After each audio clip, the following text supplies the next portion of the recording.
It's great to get to speak to an organization that believes in the Pledge of Allegiance and sings and believes in a free country, and we live in a country where we still have the right to choose. Even though we may not all agree, we still have the right to choose who and elect in this country. But I'd just like to tell you a little bit real quick about what happened to me. 28th of July 2009, started having little chest pains. Put me in the hospital at J. Did some heart enzyme tests. Thought I had a blockage, so they sent me to Baptist Hospital, Pensacola, and I did a heart cath, and the left main, the Widowmaker, was 98% blocked, and 2 on the right were 50. So I had a little thyroid problem, and August the 5th, they took me back to do open heart, 3 bypasses. And I tell you, I was nervous and scared, but I just put it in the Lord's hands, asked Him to take care of me, and on the 5th day of August, 7:30 in the morning, they rolled me back, and little did I know it would be the 2nd day of September before I would remember anything. During my heart surgery, I had a drop in blood pressure, and unbeknownst to me, I had a pituitary tumor. And the tumor swelled up, part of it died, swelled up, destroyed my optical nerves on my eyes, and I had 106.3 fever for about 5 days. And they flew me to Birmingham and did brain surgery and took the tumor off. And I'm still blind, but I thank the Lord I'm alive. I'm here and able to witness for Him. I go around and speak at churches and love to witness for the Lord. And I'm just thankful to be here with y'all, to a fine organization that does so much. But I just want to tell you a little bit about I signed up with the Division of Blind Services. And Division of Blind Services uses an organization in Pensacola called Independence for the Blind of West Florida. Wonderful organization that helps people with low visibility sight, blind people, just unbelievable. They have 2 or 3 different kitchens set up over there, totally. One had like my stove, my microwave. They teach us to, like here a few months ago, I cooked chicken and dumplings. I still live by myself, totally. Yeah. Live totally on my own. Have a little dog that lives with me. Don't have a seeing eye dog. But I cut up my vegetables. They taught me to keep my fingers turned under, and I keep my vegetables cut up. I cook at home on my stove. I'm able to wash my clothes clean, other than I can't iron, naturally. But my computer, they installed on me. I was very fortunate before the economy really turned bad. I got in, and they installed some software on my computer called JAWS. It's a screen reading software. Works wonderfully. I type about 38 to 40 words a minute on a computer, and they put little rubber dots that stick on, and like on the 2 home keys, the F and the J, they put those dots on there so I know where to put my 2 fingers, and I know all the keyboard right there completely. And I have also, they put my printer, they put an application on my computer that I open up called Kurzweil. And Kurzweil will turn my printer, I can scan anything that is typed or computer generated. It can't do it handwritten. I can scan it, download it, put it in a Microsoft Word document, make a PowerPoint display out of it, or I can open my mail and it'll read my mail to me. I'm able to read my mail. I can also lay money in there, like a 5, and you hit Shift F9 and it will read that money to me and tell me the denomination of the money. So I know how to fold my money. You fold money certain ways, blind people do. And I just have learned so much through Independence for the Blind. It was unbelievable. I mean, I just cannot tell you. I thought when that first happened to me that my world had came to an end. I had farmed most all my life for myself, my family, and when it got financially where it wasn't feasible for me to just farm the little acreage I was farming, I went to school with a young man named Paul Griswold. We're very dear friends, always have been. And I went to work for Paul and would use his equipment to do my little bit and farm with him. He farms about 4,000 acres. And I worked for Paul for many years. And he's still one of my best friends, checks on me.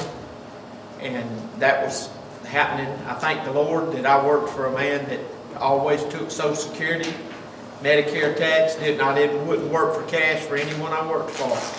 And I'm thankful now that I did, because of I'm able to draw my disability, and I am on Medicare. I would choose not to be if I had just gotten through with 1.5 years training on a computer. I have a lady that came to my house 2 days a week, and I've learned the Microsoft Excel spreadsheet accounting program. I totally can do that completely now. Learn how to add the formulas, do every bit of the spreadsheet and stuff. It's amazing. I have to do it totally with keystrokes the old way. I can't use the mouse.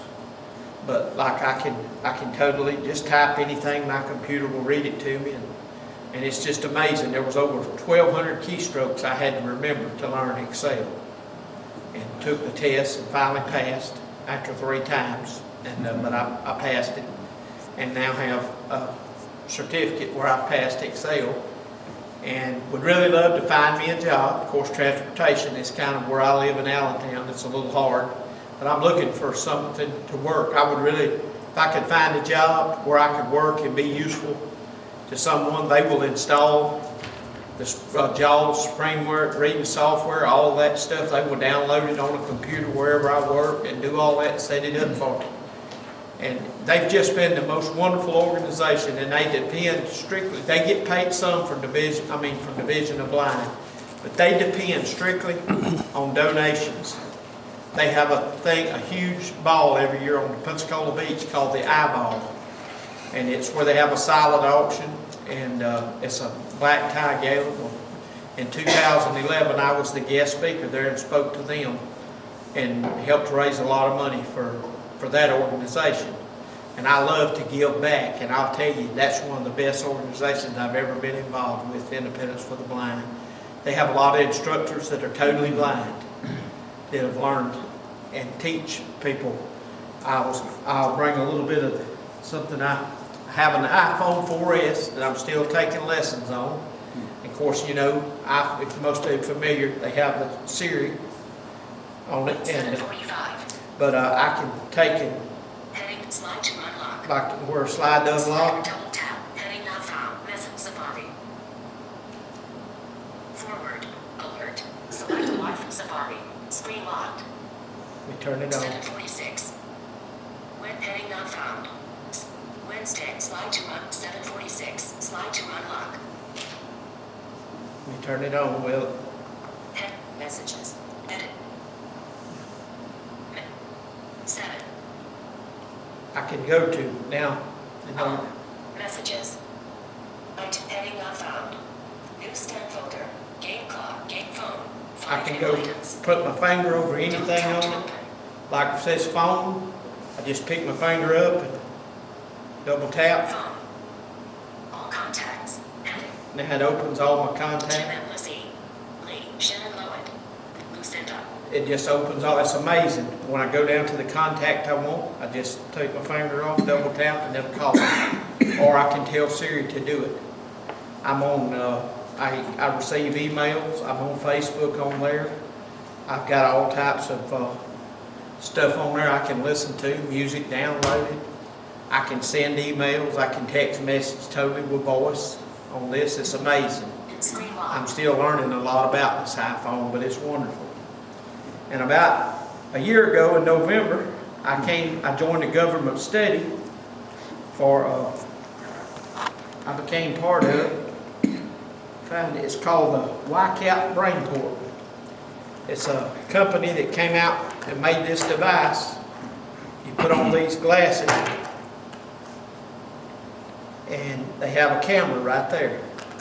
And I plug this into another little device right there. This does, and it turns on. And I put this piece of flat stainless on my tongue, lay it on my tongue in there, and I turn the sensitivity up. It has like a cell phone battery. Turn the sensitivity up until it barely tingles a little bit of electricity on my tongue. And then they will put things in front of me, like banana, softball, magic markers, pens, anything they can imagine. They will put it in front of you, lay it on the table, about 6 or 7 different things, and they'll tell me to hand them the banana. Well, I look at each piece, and when I'm looking at each piece with the camera, I have to focus it up or down. It tingles the shape of what I'm looking at on my tongue.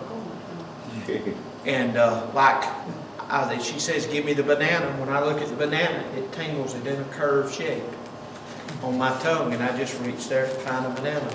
My last test in September, they did 20 objects, 20 different things. They had me. I got 18 of them right. Wow. The objects and words.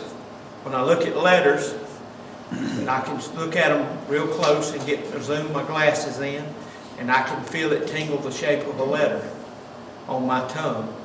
And they'll give me words like field, farm, bus, cap, cup, up to 6-letter words. And I got 15 out of the 20 words right. That's an amazing thing it's just a study. In fact, the 20th of this month, a week from yesterday, I go back for the last time and take my test, and I have to give it up. But it's part of a government study to down the road maybe benefit people without sight. What they're looking at, it tingles through your tongue, the shape of it, and it registers back here where the sight part in your brain is located. And once it starts tingling on my tongue, I can see an outline in a minute of the shape of the object, just barely in my eyes, or like the letter. It's amazing how that does that. And they're looking to maybe one day, after years of study, being able to implant something back here to maybe for people like with optical nerve damage that's terminal like mine or other people, to be able to help them identify objects and letters and things when they see it. That is a terrific device. I tell you, I've been proud to be a part of that.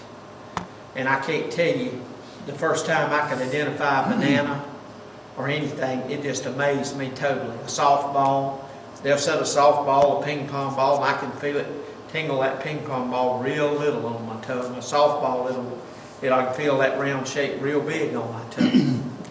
And that's through Independence for the Blind. And I'm constantly, they update my computer programs. I'm on Facebook, I email people all the time. It's anything you can normally do on a computer, I can do. And like I say, I type about 38 to 40 words a minute. They've set my house up, like on my oven, where I cook, it's a push button, like on the 1, the 3, the 5, the 7, and the 9, they put those little rubber dots that peel off and stick. And on the 1 and the 3, in between it is a 2, and in between the 3 and the 5 is a 4. They don't have to put them on every one. So when I go to my oven, they've got a square dot where I hit oven, and if I want to set 300, I just push the button 3 and the 0 and the 0, and then hit a square button to turn it on. And I wait till I hear it ding, and it's preheated. And I put whatever. I cook cornbread. I cook a lot of different things. I totally cook like I used to in my oven. And it is amazing.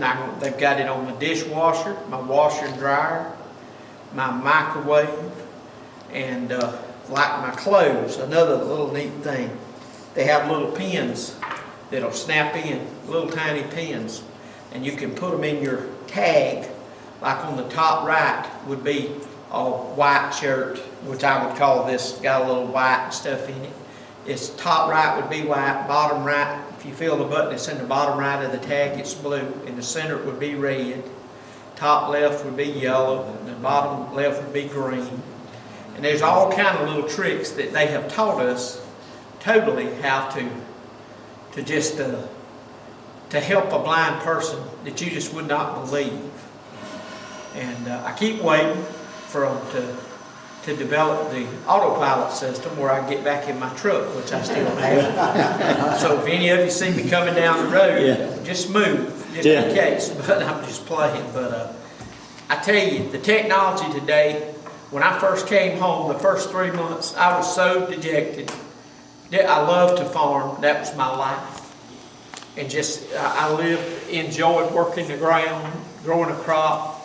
and just the feeling of knowing you had grew something and making a living and working for the wonderful person I did in Paul Griswold. Absolutely. When I had this problem, and this happened to me in August, that man paid me a full 40-hour week all the way through December and gave me my Christmas bonus just like I had worked my full year. I could not have asked for a better person to ever work for, or a greater friend in this world.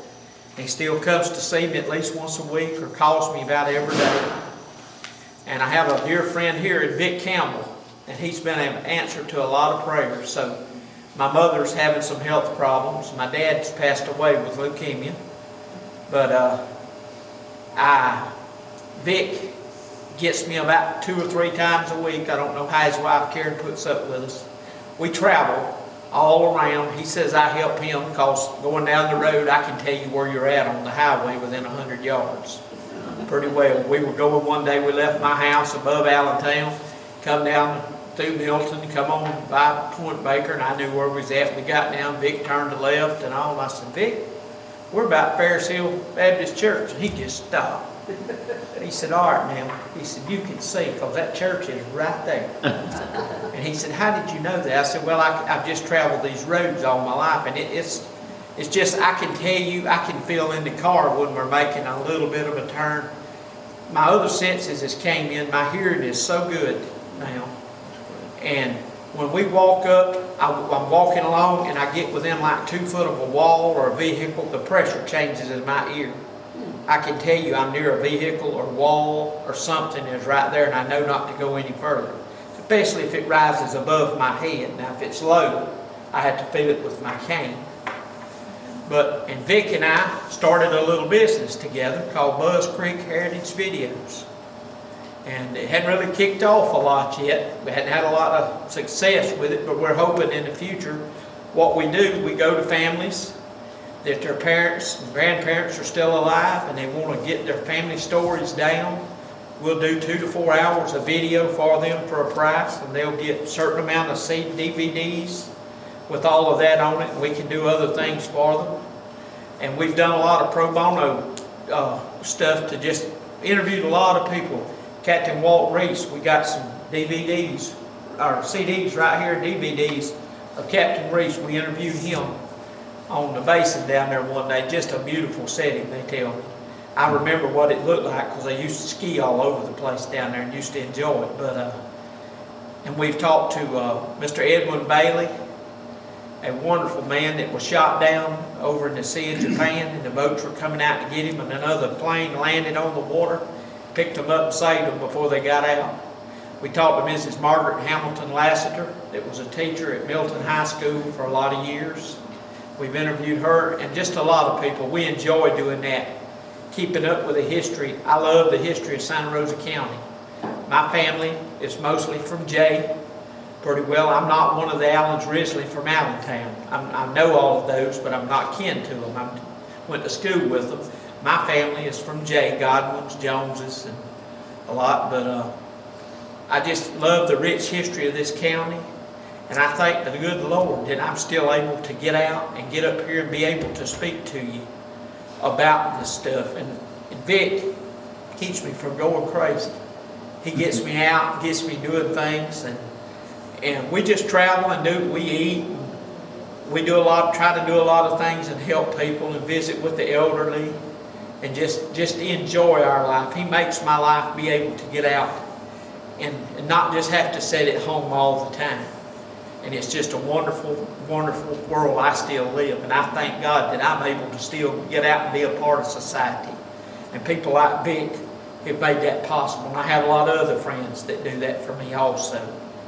And but first of all, I'm not trying to get real tight, but I just want to tell you, if I hadn't accepted my Lord and Savior Jesus Christ as my Savior, I couldn't have made it through all of this. To have learned this technology, I wouldn't have been willing to do that. And I give Him all the praise and glory for it. And I thank God I live in a country where that's made available to me.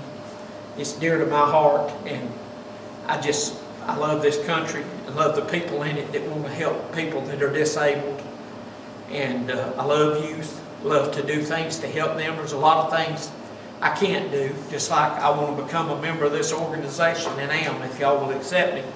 I don't know what all I can do to physically help, but I'll do whatever I can do and anything I can.